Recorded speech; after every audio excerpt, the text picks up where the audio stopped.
Bonjour à toutes et à tous, très heureux de vous retrouver ce matin pour votre rendez-vous du lundi spécial résultat, signé Et si on parlait de sport ? Une chronique réalisée par Laurent Garnier avec la précieuse collaboration d'Adrien Picou.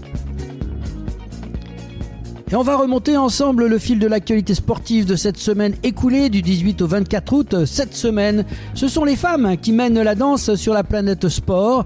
La Coupe du monde de rugby féminin vient de débuter en Angleterre avec une équipe de France ambitieuse face aux meilleures nations. Et en Thaïlande, ce sont les volleyeuses qui disputent le mondial. Un retour historique pour les Bleus après 50 ans d'absence. Mais ce n'est pas tout, du tennis avec l'US Open qui se profile, du cyclisme avec la Vuelta et les courses par étapes, du VTT en Haute-Savoie, sans oublier le foot, le basket ou encore la voile. L'actualité a été dense et elle le sera encore dans les prochains jours. Alors accrochez-vous, préparez vos cahiers de résultats et vos agendas sportifs. On lance le chrono, c'est parti pour une quinzaine de minutes de sport non-stop. Et bien qu'il y avait de l'athlétisme, semaine XXL pour la perche française à Lausanne. Lors du meeting de la Ligue de Diamant, le grec Emmanuel Karalis s'est imposé mardi avec un bond de 6,2 m. Juste derrière, les Français Thibaut Collet et Renaud Lavillenie franchissent 5,82 m. Pour Collet, ce résultat est une saveur particulière puisqu'il décroche les minima qualificatifs pour les prochains championnats du monde prévus à Tokyo du 13 au 21 septembre. Et comme si cela ne suffisait pas, direction l'Allemagne où un autre tricolore, Ethan Cormont, réussit lui aussi les 5,82 m et a pris la première place du concours. Tennis de table à Malmö en Suède, Simon Gauzy a failli créer l'exploit en demi-finale du VTT Europe Smash 2025 face au numéro 1 mondial, le chinois Lin Qindong. Le français a mené 3 manches à 1 avant de céder au 7e set, une défaite cruelle mais une prestation de très très haut niveau qui confirme qu'il peut rivaliser avec l'élite mondiale. Tennis sur le circuit masculin, tournoi ATP 250 de Winston-Salem.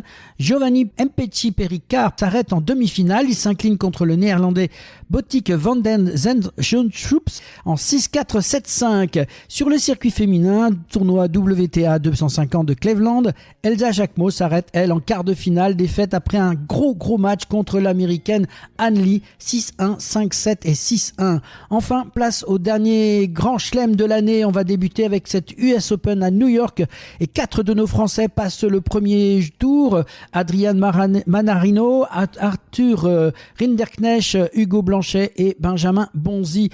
Cyclisme Vuelta avec la victoire de Jonas Vingegaard dimanche lors de la deuxième étape vers Limon-Piétemont. Le Danois, pourtant tombé dans l'étape, arrache le maillot rouge à Jasper Philipsen.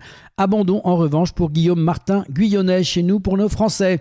Tour de l'avenir dimanche, c'est un sprint victorieux du Britannique Noah Hobbs. Le Français Sexas garde lui par contre son maillot jaune. Gravel en Italie, Romain Bardet, à peine retraité de la route, signe déjà une victoire. Il s'impose dans la Monsterrando, 120 km de poussière et de cailloux. Basket en match amical, les Bleus concluent leur préparation de la meilleure manière. Victoire 92-77 contre la Grèce. Une campagne amicale parfaite, invaincue juste avant l'Euro. Volleyball chez les hommes, l'équipe de France n'a eu besoin que d'un seul match de préparation avant le mondial qui aura lieu du 12 au 28 septembre. Résultat, victoire convaincante à Cannes mercredi face à la Serbie, 3-7-1. Chez les dames, c'est déjà le début des championnats du monde en Thaïlande. Première participation des Bleus depuis plus de 50 ans. Et quel démarrage! Victoire 3-1 contre Porto Rico pour l'entrée en lice. Et derrière, frisson contre le Brésil, l'un des favoris. Les Françaises ont mené 2-7-0 avant de céder 3-2 au tie-break.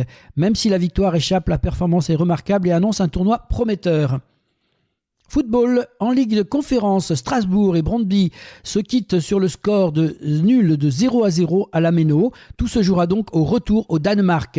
En Ligue 1, Toulouse enchaîne, deuxième succès de rang, cette fois face à Brest, 2-0, départ canon pour le TFC.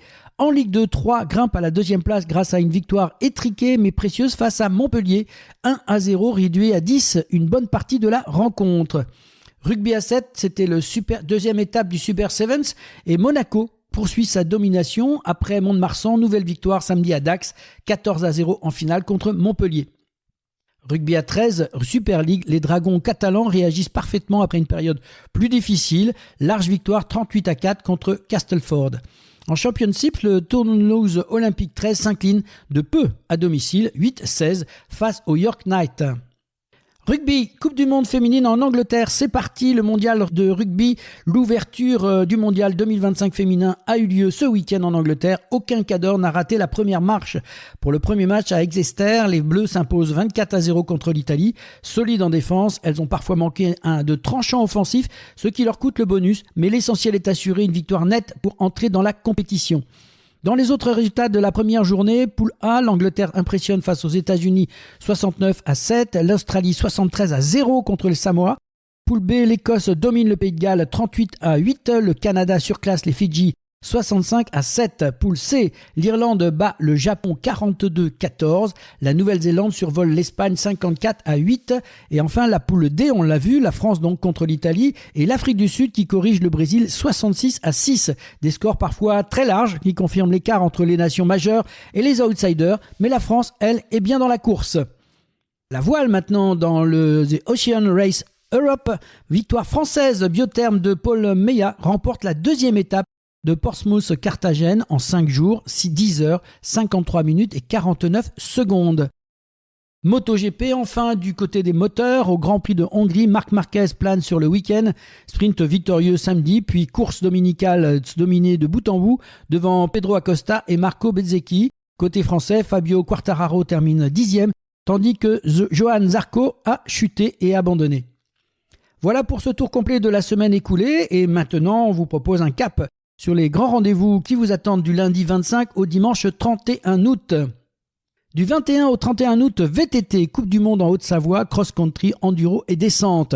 Du 22 août au 7 septembre, volley féminin, mondial en Thaïlande. La France poursuit son retour historique après plus de 50 ans d'absence. Premier tour corsé face au Brésil, Porto Rico et la Grèce.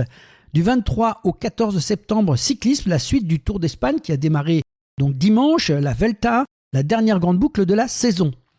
Du 24 août au 7 septembre, tennis, donc l'US Open est lancé à New York, dernier tournoi du Grand Chelem de l'année sur dur. Du 25 au 31 août, badminton, championnat du monde de l'Adidas Arena et ça se passe à Paris. N'hésitez pas à aller voir, c'est un spectacle extraordinaire. Du 26 au 29 août, voile, The Ocean Race Europe pour la 3e étape et on part de Carthagène en Espagne pour arriver à Nice en France. Cyclisme, Tour du Poitou-Charentes, 4 jours pour les sprinteurs et punchers. Mercredi 27 août, athlétisme avec la Diamonds League à Zurich et les meilleurs mondiaux du sprint et du demi-fond. Du 27 août au 14 septembre, basket avec le début de l'Eurobasket masculin. Du 27 au 29 août, basket fauteuil féminin, tournoi international de préparation donc à Toulouse et à Villeneuve-Tolosane.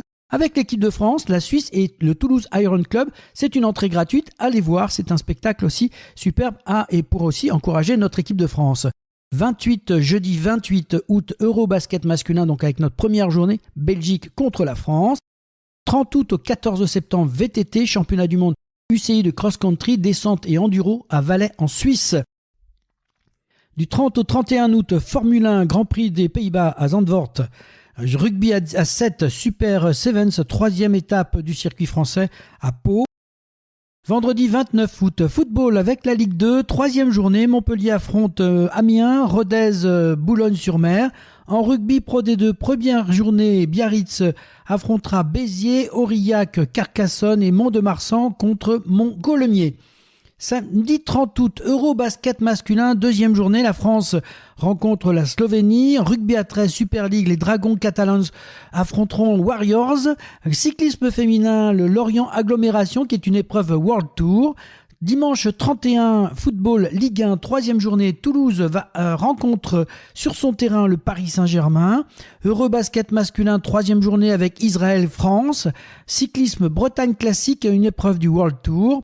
Rugby à 15 féminin, la Coupe du Monde avec la France contre le Brésil, 2e match de la poule pour les Bleus à Exeter. Rugby à 13 Championship, 24e journée, Bradford Bulls contre Toulouse Olympique 13. Voilà pour les rendez-vous à venir et ce n'est qu'un avant-goût. Rendez-vous donc mercredi, ne l'oubliez pas, à 18h pour l'émission 116 de Si on parlait de sport. Au programme, un focus sur la Coupe du Monde de rugby féminin, retour sur les premiers matchs et sur la rencontre France-Italie avec nos chroniqueuses et chroniqueurs. En première mi-temps, cap sur l'aventure hors norme de Thierry et Yann Corbarieux et leur tour du monde solidaire à pied, à vélo et à la rame pour soutenir l'association KO Lamuco. En deuxième mi-temps, place à une édition un peu particulière. Cette fois-ci, c'est l'association Et si on parle de sport que l'on vous présente et qui se met en lumière. Claire, Laurent, Mélanie et Sabine vous ouvrent les coulisses, partagent leurs ambitions et vous expliquent comment rejoindre cette belle communauté de passionnés. Parce que le sport ne s'arrête jamais et nous non plus.